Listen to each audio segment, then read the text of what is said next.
Yes, Sophie. Food? Food. You're hungry? Drink water for now. Huh?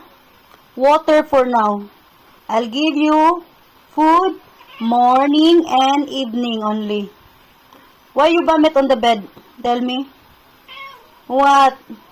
And why you vomit in the plate area? Your plate. Tell me. Yeah. And why you vomit also in the living room? Huh? Oh, see, your eyes have too much muta. Clean your eyes. I will give you food later. Dinner, okay? Sophie, dinner, okay? No more food now. Only 1, 2, 3, 4. 4 hours from now. 4 hours from now, I'll give you food. But now, no food, okay? Enough.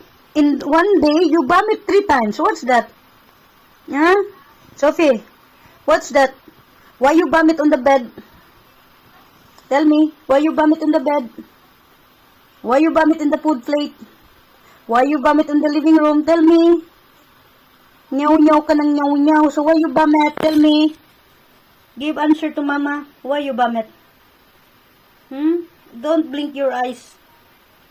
Drink water. No food in this hour. Later na. Okay? Sophie? Sophie, later na. I give food later, okay? 4 hours from now, okay? Drink more water. Water? Why, you don't like water? Water? Why, sus. Water lang ga, water. Drink water. And later, I'll cut the hair in your puwet.